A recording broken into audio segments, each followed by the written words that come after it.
자, 먼저 구독자분들 혹시 이거 보셨을까요? 자, 어제 저녁에 나왔던 기사인데 이게 참 웃기네요. 할 말이 없어요. 근데 일단 뭐 여러분들도 어떻게 생각하신지 한번 댓글에다가 한 번씩 남겨주시고, 근데 무튼 지금 상당히 좀 그린란드 사태가 고조되고 있는 것은 맞습니다. 추가 파병에 대한 얘기도 나와주고 있고, 그리고 이제 오늘 새벽에 나왔던 기사인데 트럼프가 또 관세를 100%또 실행을 한다라고 얘기도 나오고 있고요. 근데 저는 솔직히 말해서 제가 오늘 아침에든 뭐 저녁에든 제가 구독자방에 올려드렸다시피 단순히 단발성 이벤트에 불과하다. 이게 시장을 하락으로 이끌 만한 이 악재가 될 수가 절대로 없다라고 생각을 합니다. 자, 왜 그러냐면 일단 지금 제가 오늘 아침에 저희 구독자방이랑 지금 보고 계신 거는 저희 채널의 게시판입니다. 게시판에도 똑같이 이렇게 올려드렸다시피 이 트럼프 맘대로 해서 할 수 있는 게 아니에요. 우리가 민주주의잖아요. 그래서 이 트럼프 맘대로 할 수 있는 게 절대로 아닙니다. 그래서 보시면 공화당 내에서도 여전히 반대 목소리가 나와주고 있고요. 그리고 여론조사상으로 보시더라도 20% 미만이죠.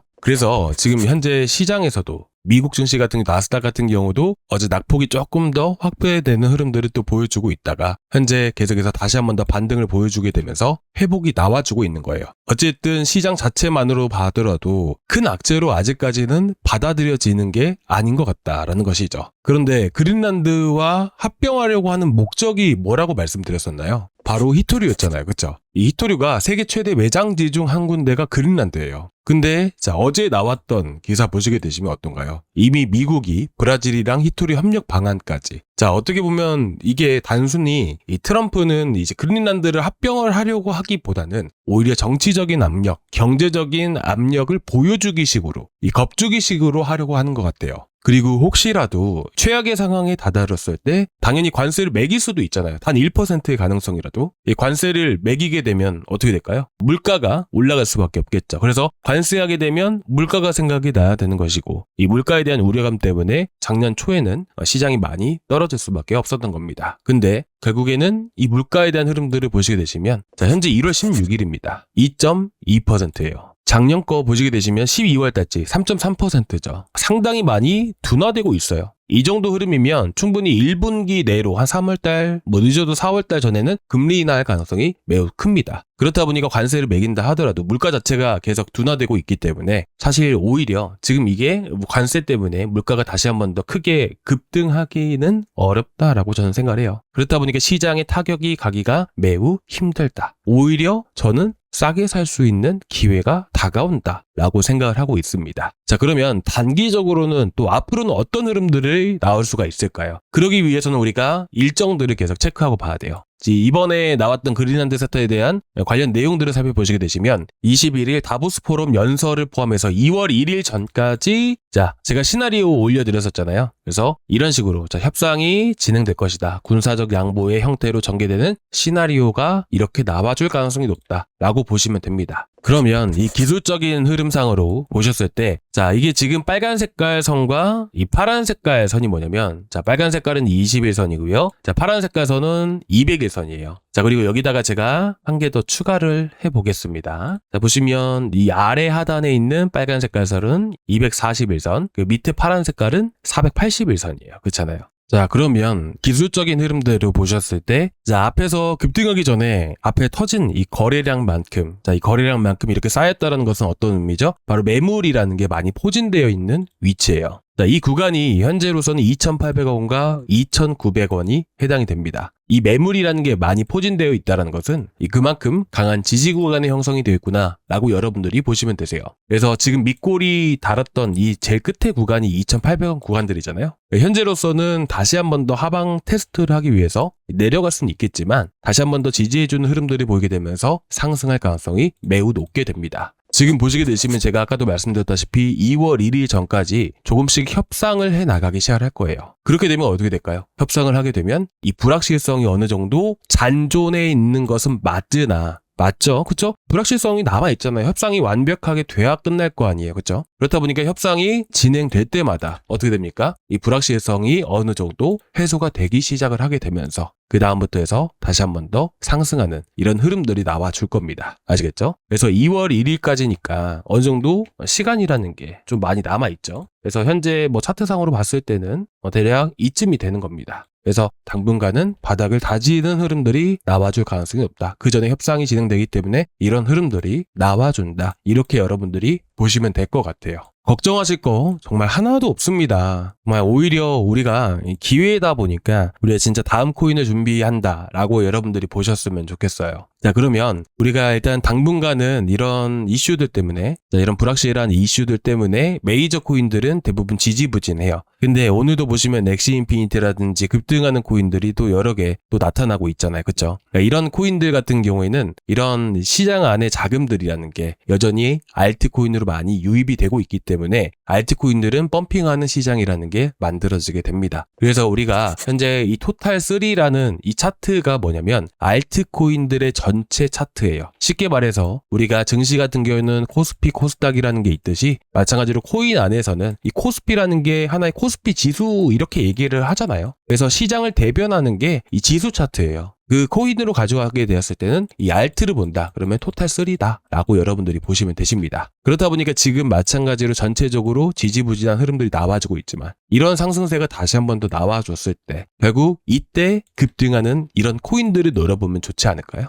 자, 이 현재 이 차트 기억을 하시고요. 올라갔다 내려갔다 올라갔다가 떨어지고 쌍봉 찍으면서 떨어지죠. 이런 똑같은 흐름들을 나타내는 차트는 바로 준 메이저 코인들에 해당이 됩니다. 마찬가지로 올라가고 쌍봉 찍고 내려오잖아요. 그리고 체인링크뿐만 아니라 아발란체 이런 코인들도 해당이 되고요. 그리고 시장이 바닥을 보이다가 다시 한 번 더 강세를 보이고 급등을 보이게 되면 어떤 것부터 움직이게 돼요? 당연히 준 메이저급이에요. 그래서 이런 코인들은 바닥이 나올 때까지 기다렸다가 매수를 하는 게 좋다라는 것이죠. 그리고 두 번째로는 뭐가 있죠? 밈코인. 봉크도 정말 바닥에서 0.01원에서 0.018원까지 한 7-80% 정도는 올라와 줬잖아요. 그러면 이 코인도 마찬가지로 다시 한 번 더 바닥을 횡보하는 흐름들을 보이다가 다시 한 번 더 이렇게 급등하는 이런 흐름들이 만들어질 겁니다. 그러면 우리는 이런 자리에서 또 매수를 해나가면 되겠죠. 그래서 내려오게 되면 여러분들께 봉크라든지 체인링크, 아발란체 이런 준 메이저급 코인들을 바닥에서 잡아 드릴 거예요.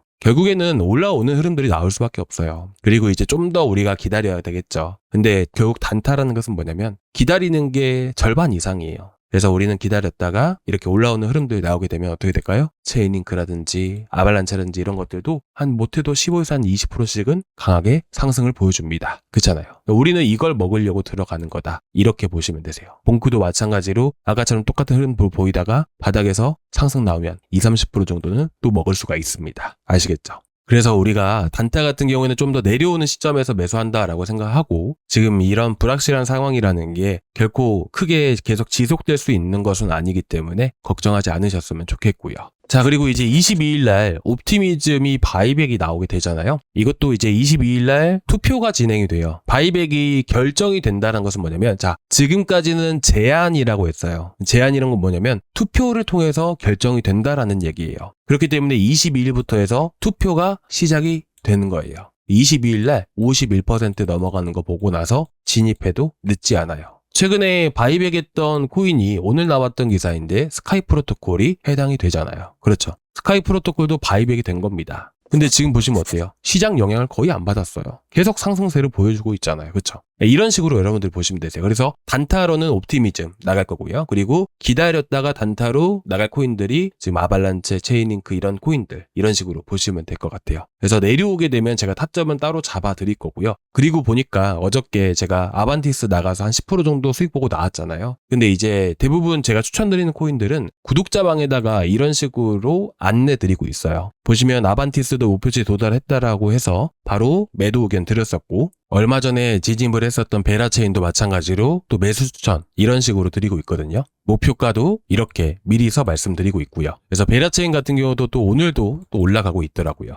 그래서 아까 보여드렸다시피 여러분들께 물론 고점에서 매도하긴 힘들죠. 근데 어쨌든 분할 매도를 통해서 최대한 여러분들이 고점에서 매도하실 수 있게끔 이런 식으로 목표가 잡아드리고 다 하고 있으니까 이런 식으로 보셨으면 좋겠고 그리고 이제 구독자방 들어오시면 여러분들 이렇게 보시면 되세요. 자, 이런 식으로 해서 매수 추천이라는 게 나갑니다. 단순하게 추천만 드리는 게 아니에요. 단순하게 절대로 추천만 드리는 게 아니고요. 매수 타점 왜 이렇게 추천을 드린 건지, 어떤 이슈가 있었는지 이런 것들도 자세하게 말씀을 드리고 있어요. 아시겠죠? 그래서 저희 구독자방은 여기 고정 댓글란에 링크 보이시죠? 이 링크 타고 들어오시면 이 페이지가 나오게 되는데요. 여기서 이제 구독자방 링크를 이제 여기저기 막 뿌리는 분들도 계세요. 그래서 제가 이 소통방 닉네임을 도입을 했습니다. 그래서 소통방 닉네임을 좀 입력을 해주시고요. 입력 그대로 해주셔야 됩니다. 안 그러면 이제 제가 강퇴를 시키고 있기 때문에, 그래서 여러분들이 연락처 남겨주시고 이렇게 제출 버튼까지 눌러주시면 제가 따로 링크를 전달 드릴 겁니다. 아시겠죠?